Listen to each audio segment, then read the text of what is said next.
최근 국내 자동차 시장에서 결함다음으로 핫한 키워드 어떤 걸까요? 네, 바로 중고차 시장인데요. 현대차의 시장 진입이 기정사실이 되면서 다양한 반응이 나오고 있죠. 그리고 이게 상당히 복잡해요. 정부기관도 막 얽혀있고 최근에는 단식 투쟁도 있었어요.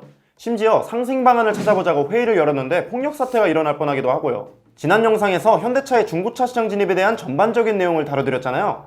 그러면서 시청자분들의 의견을 여쭤봤는데 대부분이 현대차의 시장 진입을 찬성하는 입장을 보이셨어요. 그런데 여기서 조금 흥미로운 점이 발견됐죠. 어떤 걸까요? 혹시 차악이라는 말 들어보셨어요? 네, 최악을 피하기 위한 어쩔 수 없는 선택을 차악이라고 하는데요. 중고차 시장에서 현대차는 차악이다, 이런 반응이 많았죠. 왜 이런 반응이 나오는 걸까요? 이 차악이라는 단어는 오늘 영상에서 가장 중요한 단어가 될 예정이니까요. 참고해주세요. 지금까지는 세 가지 이해관계가 등장했잖아요. 현대차, 중고차 업계, 중소벤처기업부. 그러면 이 상황을 소비자 입장에서 바라본다면 어떨까요? 새로운 시장에 진입해 이익을 만들려는 현대차, 현대차의 시장 진입을 막아 이익을 지키려는 중고차 업계, 그리고 이들을 중지하려는 중소벤처기업부. 이들의 입장은 제쳐두고 합리적인 가격에 안전하고 좋은 제품을 사고 싶은 소비자들의 입장을 보면 어떨까요? 그래서 오늘은 소비자의 눈으로 바라본 중고차 시장의 암담한 현실에 대해서 알아보고자 합니다. 오늘의 키워드는 네 가지죠. 앞에서 말한 차악이랑 시장, 신뢰, 그리고 선택. 이 네 가지 키워드는 오늘 영상에서 계속해서 등장할 예정이니까요. 기억해주세요. 오늘의 스포트라이트 시작하도록 하겠습니다. 현대차의 중고차 시장 진입, 이게 언제부터 기정사실이 되었을까요? 중고차 시장은 원래 대기업의 시장 진입이 불가능한 생계형 적합업종이었는데요. 그 규모가 상당해지면서 작년에 생계형 적합업종에 부적합하다는 의견이 나왔어요. 더 이상 국가의 보호를 받지 않아도 된다는 거예요. 그러니 대기업들이 슬슬 눈치를 보기 시작하죠. 현대차도 그중 하나였고요. 그도 그럴 것이 중고차 시장은 완성차 시장보다 더 큰 규모를 자랑하는데요. 작년만 보더라도 신차가 178만 대, 중고차가 224만 대 팔렸어요. 중고차가 50만 대가량 더 팔린 거죠. 그만큼 큰 시장이라서 대기업들이 진입을 노리고 있다는 거예요. 그러던 와중에 대기업들이 만세를 외칠 만한 일이 하나 있었어요. 어떤 걸까요? 네, 이재명 경기도지사가 중고차 허위매물과의 전쟁을 선포한 거죠. 이후 조사 대상이었던 중고차 거래 사이트의 95%가 허위매물이라는 것이 밝혀지면서 여론이 급격하게 나빠지죠. 근데 이게 조사 결과 때문이라고 하기에는 너무 순식간에 여론이 나빠졌어요. 왜일까요? 이미 이전부터 허위매물로 피해를 본 피해자들이 상당했고 중고차 시장에서 불편함을 느낀 소비자들이 많았던 거죠. 결국 생계형 적합업종 부적합 의견과 더불어 소비자들의 여론마저 돌아서자 여러 기업들이 움직이기 시작했는데요. 이미 현대차를 비롯해 SK, 소카, 네이버, 쿠팡 등의 업체가 중고차 시장에 진입할 후보로 낙점되었고요. 이미 몇몇 기업은 실제로 사업을 확장하고 있어요. 그런데 현대차가 그 중에서 가장 큰 논란이 되고 있죠. 왜일까요? 현대차는 대기업, 그것도 완성차를 만드는 대기업이잖아요. 대기업이 소상공인과 경쟁한다면 상당한 우위에 있을 거란 건 당연한 사실이죠. 더욱이 그 기업이 완성차를 만드는 기업이다, 이러면 중고차 시장에서는 막강한 힘을 가질 수밖에 없으니까요. 결국 현대차가 진입함으로써 많은 이들이 생계를 잃을 수도 있다는 거예요. 그런데 여기서 신기한 반응이 등장해요. 어떤 걸까요? 소상공인이라고 다 같은 소상공인이 아니다, 소비자들에게 피해를 주는 소상공인도 보호해줘야 하냐, 이런 반응들이었죠. 결국 중고차 시장은 이미 신뢰를 잃어버린 거예요. 그렇게 무너져 내린 거고요. 이렇게 여론이 현대차의 시장 진입을 압도적으로 찬성하는 상황에서 업계의 의견 차이는 더욱 극심해지는데요. 현대차는 어떻게든 시장에 진입하겠다는 의지를 보였고요. 중고차 업계는 어떻게든 대기업의 진입을 막겠다는 입장이죠. 지난달에는 중고차 시장에서 상생을 위한 회의가 두 차례씩 있었는데요. 현대차와 한국자동차매매사업조합연합회 회의가 한 차례 있었고요. 한국자동차매매사업조합연합회와 전국자동차매매사업조합연합회 회의가 한 차례 또 있었어요. 그런데 이 회의가 정상적으로 진행되지 않고 폭력사태 일보 직전까지 갔다는 소식도 들려왔죠. 상황이 이렇게 되면서 한국자동차매매사업조합연합회 장세명 부회장이 단식투쟁에 돌입하기도 하는데요. 이렇게 말했죠. 관할 부처인 중소벤처기업부가 소비자를 핑계로 생계형 적합업종 지정 결정을 차일피일 미루고 있다. 다행히 중소벤처기업부가 장관 면담과 공청회를 약속하면서 단식은 끝난 상황이지만요, 아직도 업계 간의 갈등은 계속되고 있죠. 그러면 이 상황을 중재하러 나선 박영선 중소벤처기업부 장관은 어떤 입장일까요? 어느 한쪽 편을 들어줄 수 있는 상황은 아니다, 이런 입장이에요. 그러면서 이미 기정사실이 된 현대차의 중고차 시장 진입에 상생이라는 방안을 제시했죠. 최근에는 이 상생을 위해서 중고차 시장에 프로토콜 경제를 적용해보자는 생각을 정의선 회장에게 전달하기도 했는데요. 정의선 회장이 좋은 생각이다, 연구해보겠다, 이렇게 답했다고 해요.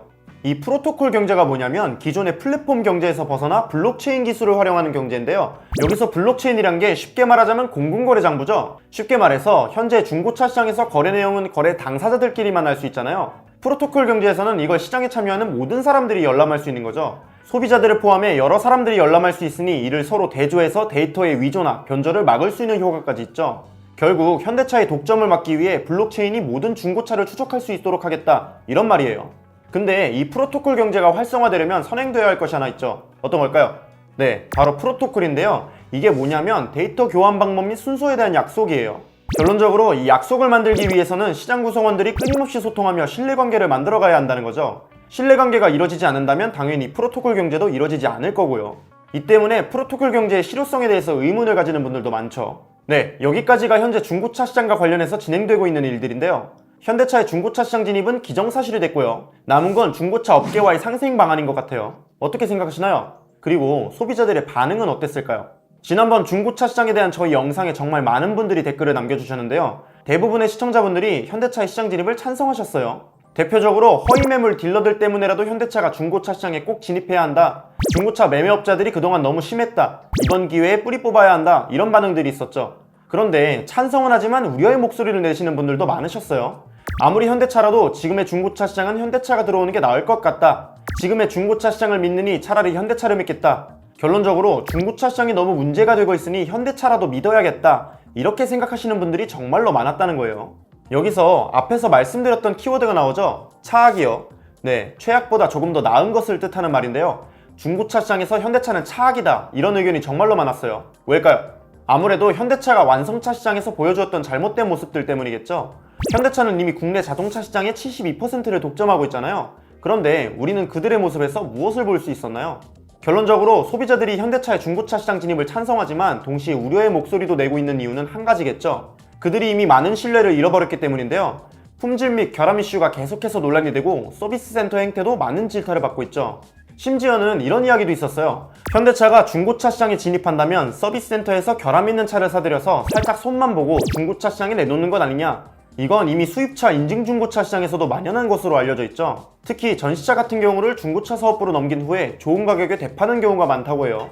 이 과정에서 가격 산정 방법과 수리 내용 등을 숨기고요. 이런 행위를 현대차라고 못할 건 없다는 거죠. 특히 이렇게 하면서 가격 산정 방법이나 수리 내용 등을 투명하게 공개하지 않아 소비자들이 피해를 볼 수도 있다는 거고요. 결국 중고차 시장에서 현대차가 합리적인 행보를 보일지에 대한 우려가 많다는 거예요. 물론 기업의 목적은 이윤을 추구하는 거예요. 그런데 소비자들이 없다면 이윤도 없겠죠. 결국 소비자들을 보호하고 합리적인 방향으로 나아가는 것도 기업의 책임이라는 건데요. 이것이 잘 되고 있지 않으니 현대차의 독점을 우려하고 중고차 시장에서의 행보를 걱정하는 분들이 많은 거겠죠. 제일 안타까운 건 이거예요. 중고차 업계와 현대차 둘 중 하나가 소비자들의 신뢰를 받고 있다면 소비자들의 선택은 명확하게 기울 수밖에 없잖아요.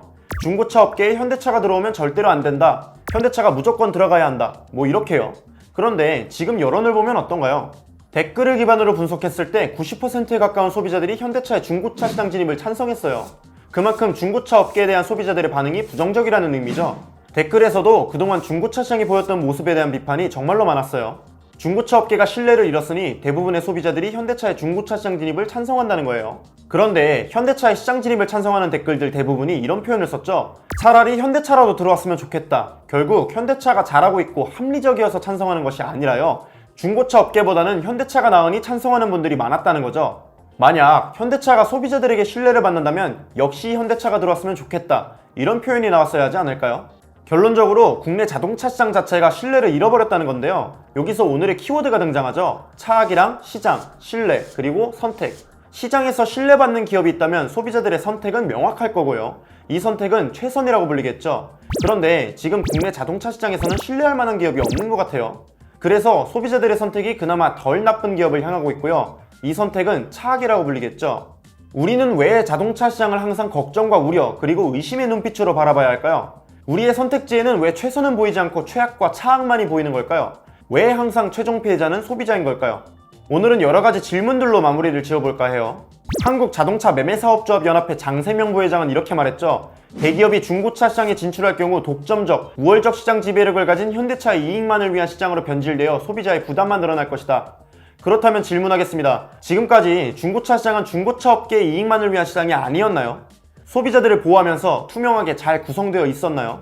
여태껏 바뀌지 않았던 중고차 시장, 스스로 바꿀 자신이 있나요? 현대차 김동욱 전무는 이렇게 말했죠. 소비자 보호의 측면에서 우리가 반드시 중고차 사업을 해야 한다고 생각한다. 그렇다면 질문하겠습니다. 현대차는 지금까지 소비자 보호를 제대로 한 적이 있었나요? 지금껏 해본 적 없던 소비자 보호, 중고차 시장에서는 제대로 할 수 있을까요? 박영선 중기부 장관은 이렇게 말했죠. 독점 관련 부분은 좀 더 엄격한 법이 필요하지 않을까 생각한다. 그렇다면 질문하겠습니다. 독점과 관련된 엄격한 법 제대로 적용시켜서 끝까지 책임질 수 있나요? 지금껏 변하지 않던 국내 자동차 시장의 병폐 바꿀 수 있을까요? 마지막으로 시청자 여러분들께 질문하겠습니다. 최악과 차악만이 남은 국내 자동차 시장, 아무리 기다려도 법과 제도는 그대로, 기업들도 그대로인 상황에서 소비자들의 권리를 찾기 위해서 최선과 차선이 가득한 시장을 만들기 위해서 우리는 무엇을 해야 할까요? 무엇을 먼저 바꿔야 할까요? 오늘의 스포트라이트 이원섭이었습니다. 차량 떨림 증상을 조림 미흡으로 유족은 급발진을 주장했습니다. 현대는 국민을 개 돼지로 보고 있는 것 같다. 내 돈 주고 왜 이걸 타야 되는지도 모르겠고. 고객을 호구로 보더라고요. 너가 차 샀으니까 네가 알아서 해. 제가 당하기 전까지는 안 믿었어요. 현대차는 대책을 마련하지 않았습니다.